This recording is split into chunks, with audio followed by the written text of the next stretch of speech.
Well, everyone, welcome to the inaugural MP Brothers movie review show.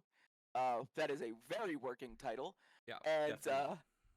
yeah, I am the M of MNP, and he is. The P of the MMP. Um, my, well, thank you, Mike, for the introduction. My name's Philip. We are the MMP Bros. It is a working title because we plan on doing some different things. But this whole idea, tell us how, Mike. Tell us how this whole idea started. And oh man, yeah, this must have started 10 or 15 years ago at a very boring Thanksgiving in our family home, where our family loves movies. Absolutely loves movies. Uh, Ever since we were little, Dad and our older half brother John would always talk with us about the various movies of the day.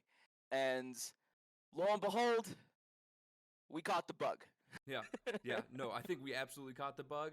And as children, we tried our best to keep up. And I think we've decided now as adults that we have our duty to our family's heritage of movie likeness and loving that we do something like this. Also, I can imagine we just wanted to have fun and talk about movies. And then also some future stuff that we will get on at the end of this video. Yeah, So, so oh, go ahead. uh yeah, so through all that, we developed our own movie rating system. Uh it was painstakingly uh what's the word? Forged over the years. Uh it did not necessarily land in the iteration that it is today Mhm. when we first uh dis- started talking about it. But yeah, let's I think we should get into how we are going to rate our movies and go from there. Sure, Yeah. sure. So let's start off. Sorry, I'm getting notifications on my computer. Thank you, Xbox. Um, so let's go into the movie rating process or the movie rating system that we use as a family. So this we have to give credits to our like we said our half brother John, and then also our brother-in-law Eric, who helped craft this movie rating system. And Oh god. I'm never going to hear the end of that one. I forgot to introduce Eric. it's it's okay. Eventually, we will have them on the show. We will have them here for their movies that they want to talk about. So the movie rating system is unique. It's unique in the sense that we base it off of a movie, and well, not a movie. We base it off of a story. What's a better word? We base it off of. We Uh, base it off of The Rings and Lord of the well, Rings. I was I gonna know get you're there. trying to be fanciful about it, but Yes, it's we base it off a system of rings that are in Lord of the Rings. It's the plot points in within that story. We've now utilized that to then create a movie rating system because as a family we've loved Lord of the Rings as children. I'm sure, Mike. I think you own the books as well. I have them here in my den of nerdiness, and uh, so basically, what we do is we take the rings. We've split them up into different categories, right? So if you aren't aware, in the Lord of the Rings, there are rings that are meant for the dwarves, rings that are meant for the humans, rings that are meant for the elves, and then obviously one ring to rule them all. And so we've split those into different categories, and they have different meanings. And then depending on uh, where the movie is, we place them on those rings in that scale. And so, Mike, let's start from the bottom, right? So it's kind of like a negative, right? So like the way I always think about it, and you, Mike, you can explain it a different way, is humans are zero, right? Like so we are at zero, right? In the way we think, like negatives and pluses, right? Humans are 0 through 10, and so when we are thinking of just your that's average, 9. sorry, 9. I don't know why I said 10. Um, uh, Doesn't even know our own rating system. let's go back. All right, redo. No, I'm lazy. I won't do that. So 0 through 9 is our standard movies. That's the human rings, right? They are your mortals. We just if a movie's within the realm of just being a movie, then we put it in that middle human realm area, and then Not good, not bad, just okay. yeah, I think with the genesis of us making the different levels, right? Because sometimes you see a movie and you go, "That's 4 stars, 5 stars. What does that mean?" Right? It was just an okay movie, but it was a good okay movie, or it was a bad okay movie. So the different levels that he'll continue to explain was really the genesis of trying to get to the heart of, is this actually a good movie? Is it a great movie? Is it an Oscar-winning movie? Or is it just Sharknado? yeah, just a movie. I mean, Sharknado's fine if yeah. you're in the mood for Sharknado. Yeah, but if we're gonna talk about Sharknado, then we have to talk about the Dwarven Rings. And Of so course. and so here is why the reason I brought up Zero. It's because, no offense to our dwarven friends out there, people who are short in stature and love the dwarves and lore and Lord of the Rings. They are kind of our negative numbers, and so we don't mean it in a derogatory sense, but we mean it in. You're gonna get us canceled before we even get to second episode. The dwarven numbers are basically like, hey, this movie has maybe it's a joke movie on purpose. Maybe it's a cult classic that just is terribly filmed, terribly written, but is somehow loved by so many people. Or it's like just Sharknado. like Sharknado, yes, like Sharknado. Or it's just such a terrible movie generally that it just doesn't deserve people's time to watch. And so that's when we go into the Dwarven Rings. We want to throw it in. And for that, you have your 7.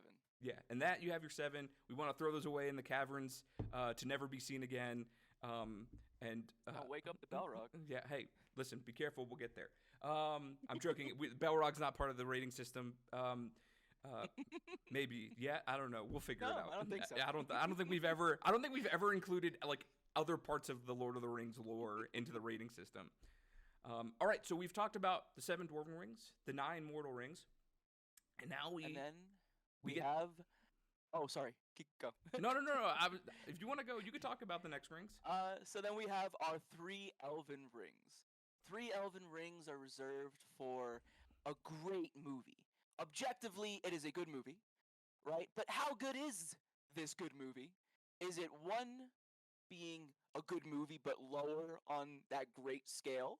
Or is it something that has to be seen at the top of the list at 3 Elven Rings?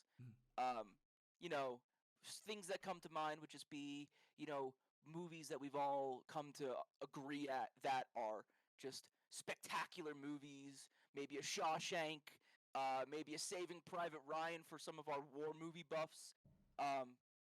So yeah, and then those are like the tip of it, but then maybe there's wiggle room for a debate on whether just how good it is. So we give that the 1 to 3. Yeah. And I think this is what differentiates our system versus your normal just like, 4 stars out of 5 stars, is because what we're trying to do is, like, we know it's a great movie, right? Everyone knows these movies are great. And so what do you do on a 4 or 5 star or 10 star scale, right? You just say, oh, it's 9 out of 10, 10 out of 10. Well, then you just kind of, you're demeaning some of those really great movies out there without putting them on like this separate pedestal. And so that's why we've kind of gone with this Elven ring system. This ring system is because we are trying to differentiate a great movie from a great movie, if that makes sense. Yes. Oh, it makes sense to me. Future listeners, because we have 0 right now. Yep. May disagree, but that's all par for the course. That was part of us growing up, was the heated debates over good movies and great movies. But then there is a one ring to rule them all, and that is for your truly magnificent, game-changing movies, regardless of their type. Yep. So it's not necessarily that you may think that, I don't know, Lord of the Rings is the greatest movie franchise of all time. Mm-hmm. That's fine. You may think that. That may be your opinion. But did it change the industry? Mm-hmm. Did it change the way we thought of certain things and how they were done previously? Mhm. Now that is where it gets heated in terms of the family debates.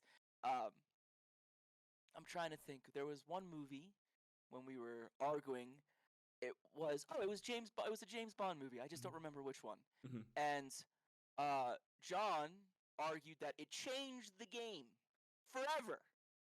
Eric was very much in the opposite corner. Mhm. They yelled at each other for 35 minutes till my mom took their desserts away. So you can see where the conflicts and the enjoyment of the system really kind of shows itself is truly when we debate the one rings to rule them all. Yeah, yeah, no, absolutely, and this is like some people like to get into like this is a 5-star film or a 10-star film out of 10 because every person and their mother went to the movies to go see this film, and that's not what we base this off of, right? This, like Mike said, this has to be a game changer. And it's not just action films, right? It's not just your big blockbusters, right? We're gonna review some films that are maybe some lesser known, but are still as impactful to the film industry, to people, how they viewed and enjoyed films, and then we won't get into more specific examples until we get there, until we start reviewing those movies. But really, really understanding like what makes this movie so special, even if it's not your cup of tea. And yeah, so we'll get there. Those are exciting films to cover and review. You may not even know they exist. Yeah. Sometimes there's a movie that comes out and you go to the Sundance Film Festival and there's 3 people in the room and you go, what am I watching? Yeah. This is a tour de force, if you will. Yeah. So who knows? We'll see if we get that foofy with it, but yeah, we'll who knows? see. We'll see. There's also plenty of foreign films that have changed the way of world for people in other parts of the world. Oh, now we're getting real deep. Yeah, so like, hey, there are a lot of options. There are a lot of different ways we can handle this. So we'll get there. Dad loves Bollywood movies, so Yeah. if we don't do 1 or 2 of them, he might get upset. I think I'd be chagrined if we didn't do a couple Korean movies too, Mike. So Well, I mean, yeah, she's only your wife. Whatever. Yeah, okay. So now that we've explained the system, if you and I'm sure if anyone ever watches this video, which I hope people do, and you have questions, and you're not like sure, like, oh, well, this movie's funny, but it's also, put it in the comments down below. Like and subscribe to the video. I got to do this is the social media bit. We should have done this at the beginning. This is where we lose engagementship. No, viewership engagement. That's the right word. And so make sure to like and subscribe and join us along this adventure of movie reviews and then some additional stuff that we'll be doing on. Well, since we're doing the obligatory plugs, Yep. if we so choose, or everybody starts thinking that we're kind of cool or something like that, we're hoping to maybe eventually do like gaming streams and different other content. So yeah, if you're interested in seeing any of that, you think these 2 handsome guys deserve your likes and subscribes, right? Yeah, Please yeah. hit those buttons and let's get into it. We're gonna be reviewing today the Joker movie from 2019, starring Joaquin Phoenix, and we're just gonna start off right away with, Phil. This movie came kind of out of nowhere. Mhm. At least in my opinion, I was not expecting this to come about because we were inundated with our DC studios and and Marvel studio type movies, and to see a gritty, more realistic take on this Joker origin story, I think was an uh, interesting interesting thing. Yeah. I'm blanking on words right now. No.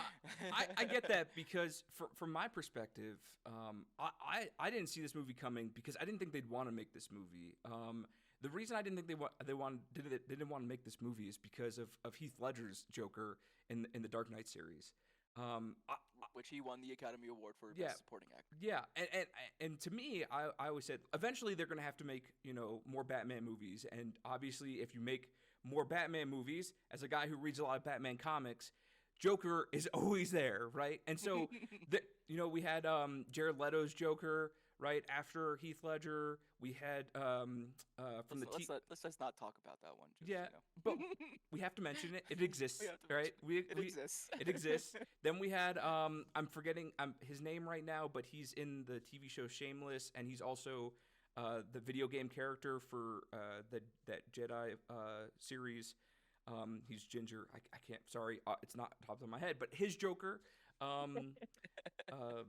And I'm sure you're Googling it right now to correct me in front of all these thousands of people. Thank you, Michael. I am looking for him, but I don't see a Ginger, so I don't.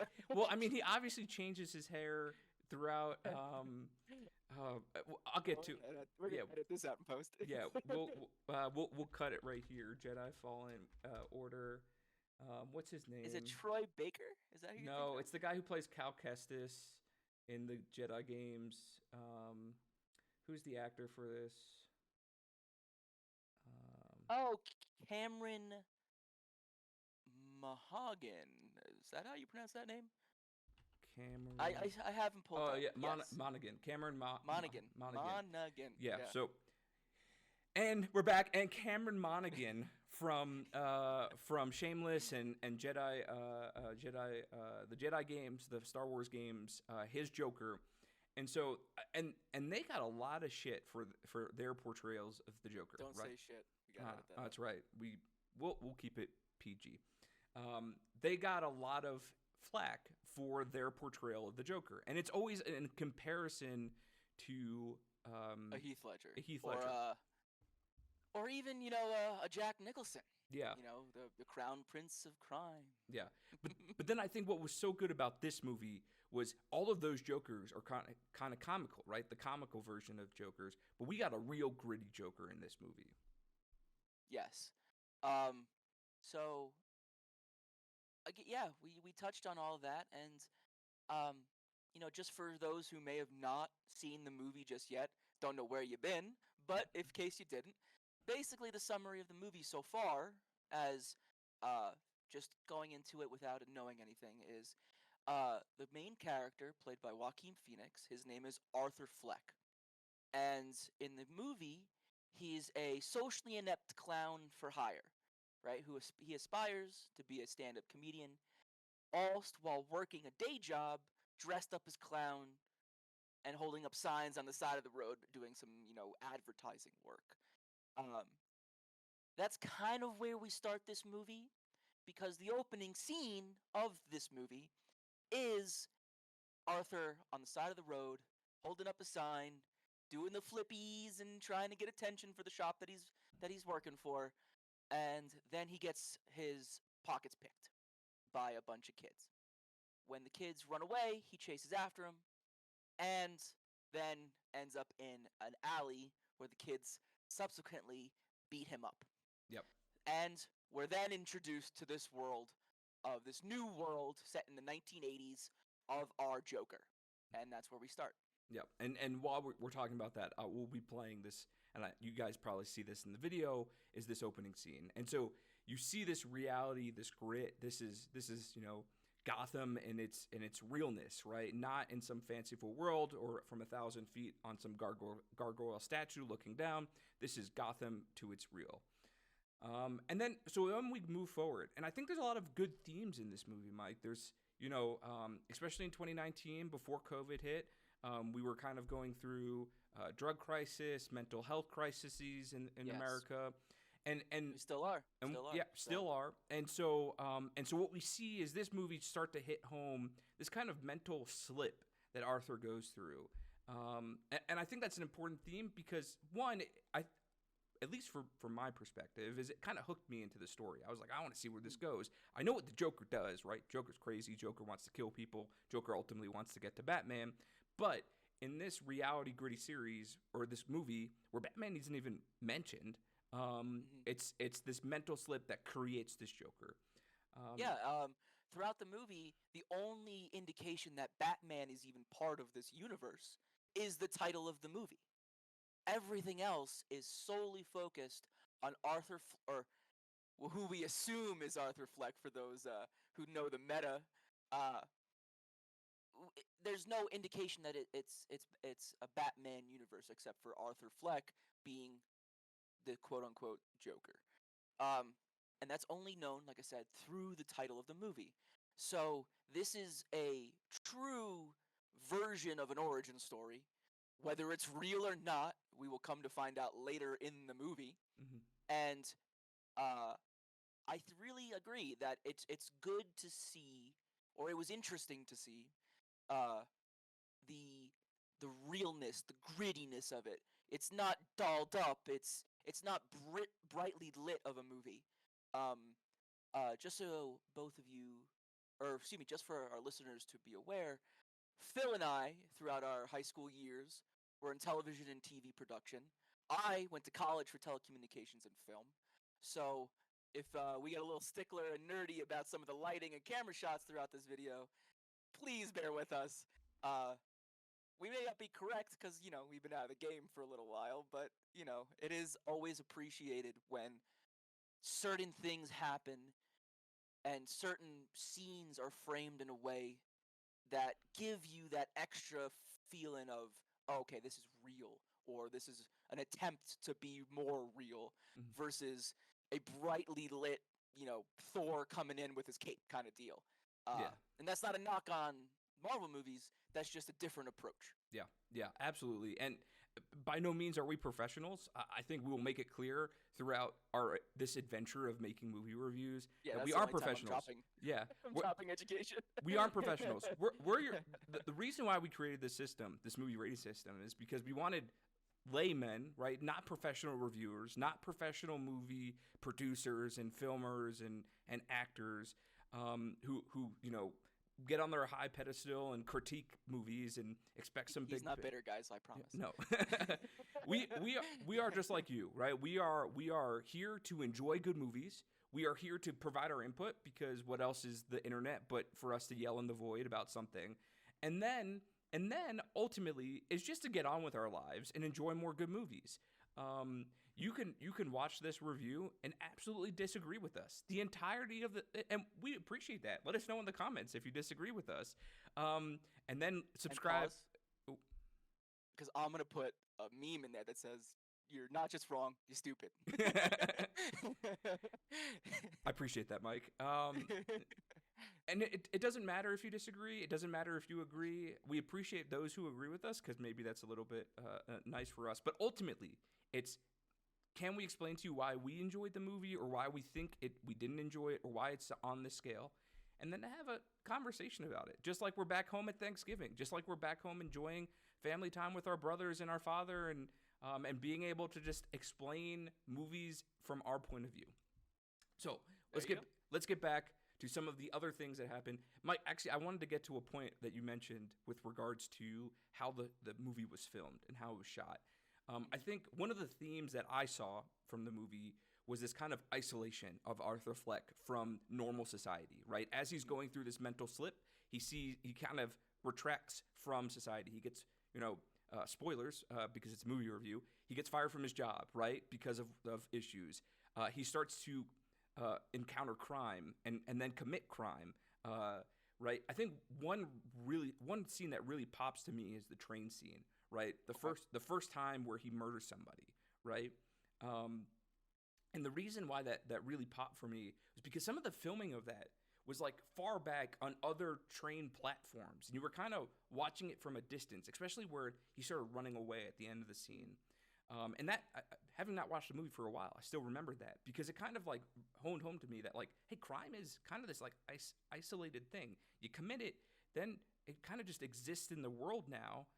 But the criminal who did it, they run away, right? And it kind of, sometimes it creates this like sense of like discontent and concern and anxiety. But that's kind of what crime is. It's not comfortable. And I think they did a really good portrayal of the uncomfortableness and the realness of what crime is. Right. I agree completely. And when you mention the filming of it from a distance, it almost becomes in that moment a voyeuristic experience, because most of us going through our day-to-day lives, even if we see something like that, right, we're not really in a position to help. right? So it's a feeling of alienation. It's a feeling of voyeurism that I think really comes across in that moment, so that you look at it and you go, I I feel for him, but there's nothing I can do. Mm-hmm. Mm-hmm. And then he disappears up the stairs or around a corner. I'm not really remember. I'm probably misremembering at this moment. Um, and then it's over.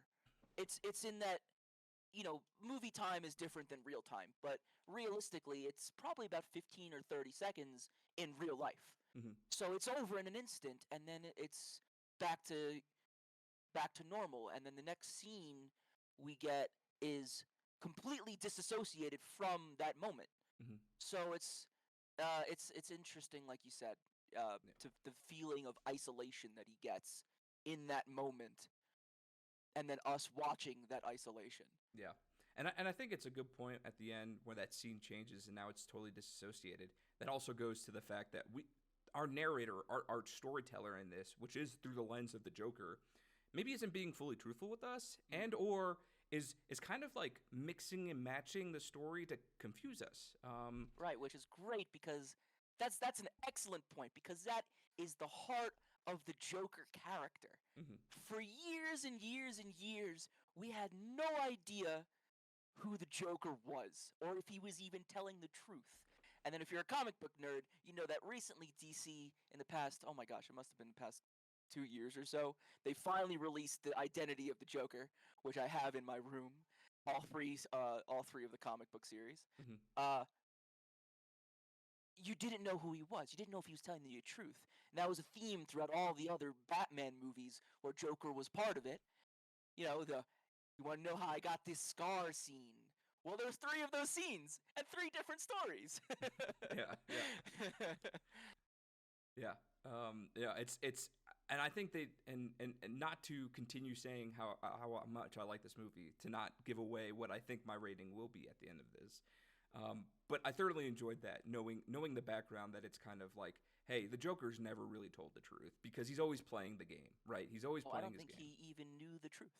Or that, right? He might Right? not, he might be so um, disillusioned and so mentally just not there that he might not even realize he's lying, or that he's, because to him that could be his truth, right? In the moment, yeah, for Yeah. sure. And then let's get to the end, because the movie has a lot of really great plot points throughout.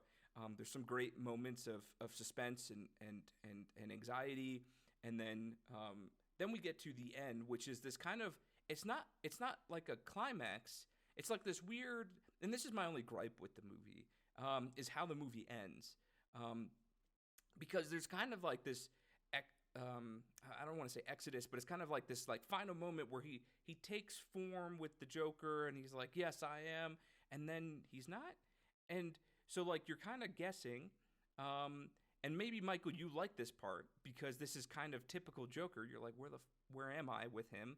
But for me, it was like I wanted some direction at the end, and there wasn't really direction. It was just kind of like, ha, here he is. This is the Maybe. Joker, Yeah. maybe. And I'm and like the problem is and maybe this is just me and the world we live in now with sequels and trilogies and ongoing series, is I thought they did such a good job creating the foundation for a realistic Joker slash Gotham, that they could have given us a little bit of direction. And then I think maybe they did that on purpose because they didn't really see a sequel out of this. Maybe it was just create this one-time story and let it hang out there. But I wanted a little bit more. That was my only gripe with the ending. I could see that. I agree that they probably didn't expect it to catch on as much as it did. I think in their minds this was going to be a one shot thing, and it was just going to be another movie in this repertoire of like gritty Joker slash Batman movies that they were putting out around that time. Um, and then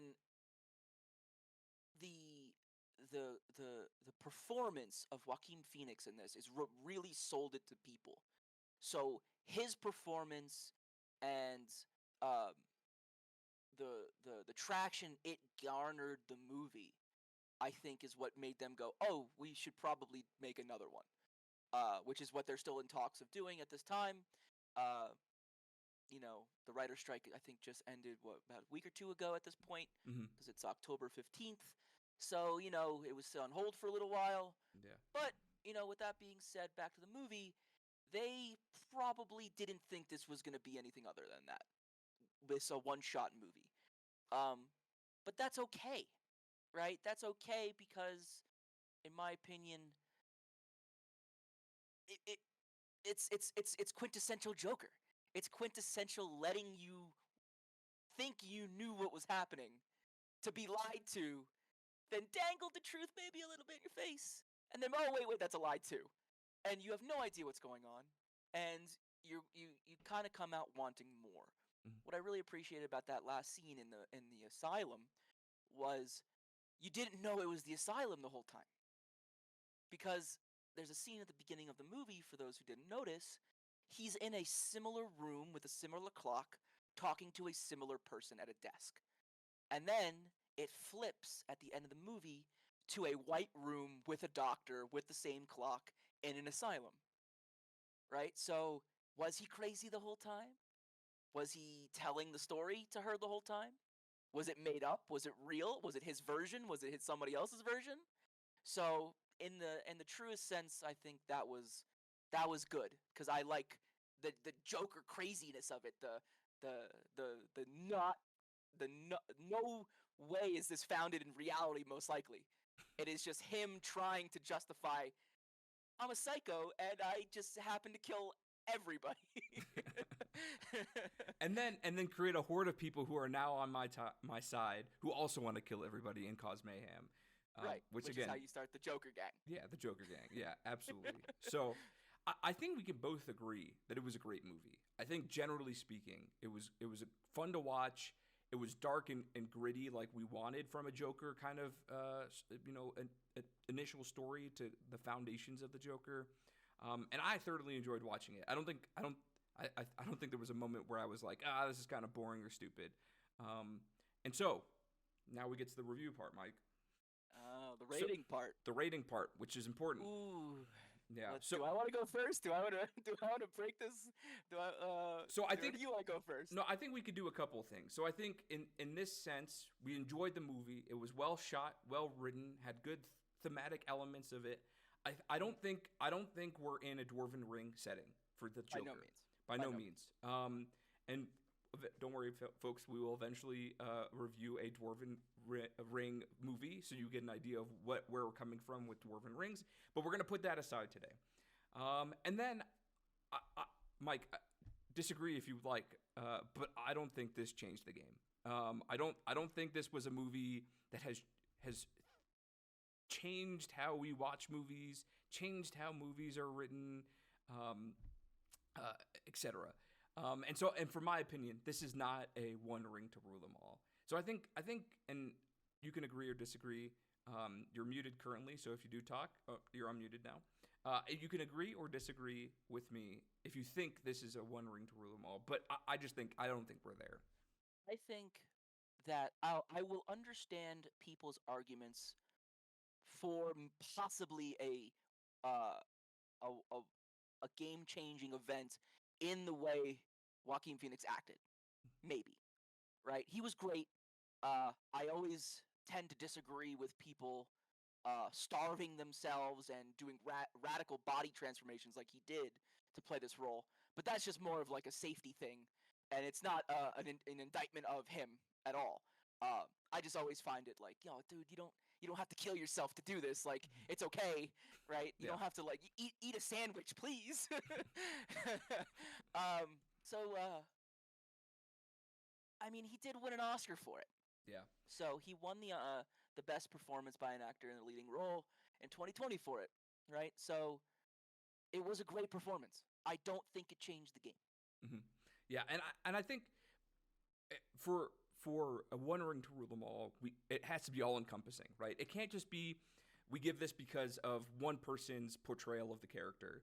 I think the movie has to be really significant from all fronts for us to really to hone in that. But you are right. Joaquin Phoenix put on a performance, one that is memorable for future to come, right? People will look back at Joaquin Phoenix's portrayal of the Joker and go, "Man, that was fantastic." Different from what we've seen before, and that's why it's so important because it's not our typical Joker from a portrayal perspective. The themes behind the Joker are still there, but the way he portrayed it was different from what we've seen before. Um, and so that's why I'm hovering, Mike. This is the hard part. Um, I'm hovering between some higher mortal rings and maybe an elven ring. Yeah, Um, I'm in the same boat. so I'll tell you my pick, and I'll give you my reasons why. Um, I think I think we're at one elven ring, and that's Mhm. where I would put my hope on, right? Because this is for me an elven ring. I have to be able. It's got to be a movie that I think I can enjoy watching multiple times and seeing the differences and the nuances throughout. Maybe Um, catch something you missed here or there. yeah, and I think this movie has that.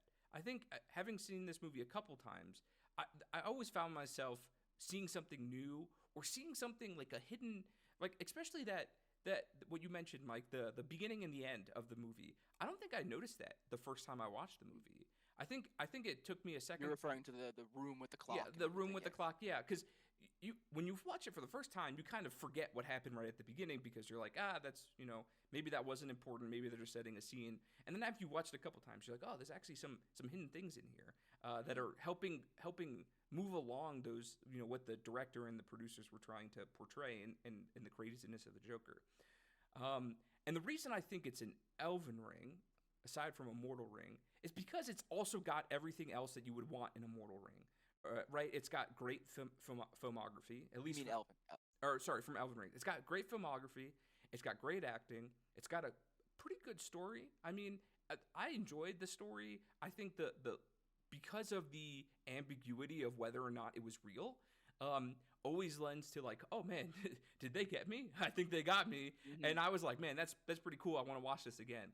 And so, and then knowing when I did watch it again, I still enjoyed it, and I was seeing new Hmm. things. I think for a Mortal Ring, if I was in Mortal Ring territory, I'd have to say like, oh, if that was a 9 or an 8 Mortal Ring, I really enjoyed it. I might watch it one more time, but I don't think I'll ever watch it again. I think this is a movie in a couple years when maybe they're coming out with a second one, or if we're getting different DC related material from the DC universe that they. I don't know if James Gunn's ever going to start producing more movies because the actors are still on strike. Um, this is probably one of those movies that I'm going to go back and watch and then start comparing, right? Mm. I want to see in the next Batman movie whenever it comes out, it's going to have Joker eventually, right? Maybe not in the first movie, maybe not in the second, but Joker is a part of that universe.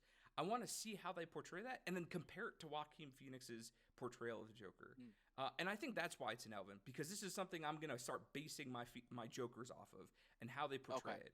And so that's why I gotcha. and that's why I think it's one Elvin. I don't think it's 2 or 3 Elvin because I still have some discontent with kind of it gave me some and again disagree with me. It gave me some Inception vibes, right, where it was like what are we doing? And I'm like kind of sick of that a little bit. But I think it's still good enough to be in Elven Ring territory. Okay. Okay. That was articulated very well, I think. Uh, I don't disagree with any of your points. Because I'm in the same ballpark. Um, guys, we're not gonna agree every time. I promise. This is not planned for the first episode that we're gonna be a hugsy kissy. Yeah, we didn't talk about this. You can we'll take lie detector tests and everything. Like we did not talk about rating beforehand. I was in the same ballpark. I thought this was gonna be a high Mortal Ring movie.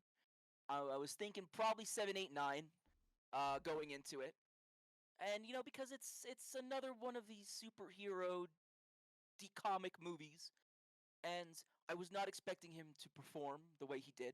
I didn't expect him to really pull me in and and and and and even sympathize with him at times. Um, and I think as I watched the movie, it progressed from say like maybe a 7-ish in my head to an 8 to a 9, and I was like, wow, this is a good movie. This is a good movie. This is a good solid movie. But the the second, it's silly to say, but the second watch through and me watching and noticing the difference between that first scene and that last scene, I think put it over the top for me. Because I'm a sucker for that little bit of stuff. That little bit of extra in the background that you may have not noticed that they do on purpose to get you thinking.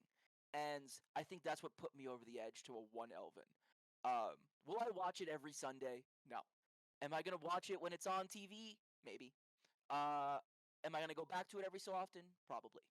Um, but it's not something that's gonna again change the game. It's not anything like that in my head. So I'm gonna stick with his rating of a one Elven ring. All right, and I think I'm solid there. as you say that, we'll put up on the screen a picture of Elrond with one ring on his finger, and that's how we'll display one Elven ring. Yeah, Just start putting Tom Brady's hand on there. yeah, no. We'll see what happens when we get more videos. Tom Brady, yeah, unfortunately, is not so mortal where he's got 9 rings, but that'd be funny if I'm sure there's someone, actually there's probably some like NBA star that's got like 9 rings on his finger. I think something like that. We'll figure it out. If we have to edit out one finger, we'll do that too. All right, so I think we come to an agreement. The Joker, 2019, Joaquin Phoenix. Who is the director on this one, Mike? Do you have? Oh my gosh, we should have pulled that up first. Todd Phillips, of course. Todd Phillips. Right, we had a great portrayal of the Joker by Joaquin Phoenix, directed, written by Todd Phillips, and a couple other names. We'll make sure to give better credits in our reviews moving forward, because obviously this was a well-written, well-directed, well-produced. It was directed and produced by Todd Phillips, not written. Written, okay. So Todd Phillips, fantastic job. We're sorry. We'll get it better next time. You got the first review. You got a one Elven though. You made it to the Elven. That's an important task in our rating system. If you make it to the Elven, that means categorically you're forever in the MP Bros minds as a great filmmaker or producer and or actor. Well, for at least this one. Yeah, at least for this one. Yeah. Don't mess it up. All right, so one Elven is the thing. Mike, do you have anything else that you want to mention with regards to the channel, with regards to the video, with regards to the review system? No, just this is the first one. Hoping to do many more of these.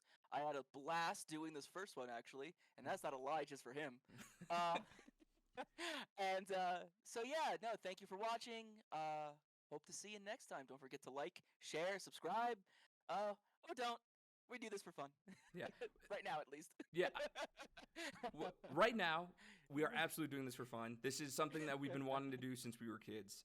And so, yes, the obligatory, please like, subscribe, comment down below if you want to get involved. Like we mentioned it before, if you want to see additional content, something like us streaming this, having conversations with people in the chat about their own opinions during a movie review session, and then other content that we're hoping to do down the line, we'll include later, depending on if it's something that people want to watch and want to get involved with. So for that, thank you for watching. We hope you have a great and blessed day, and MP Bros, we'll be back. So thanks. Peace.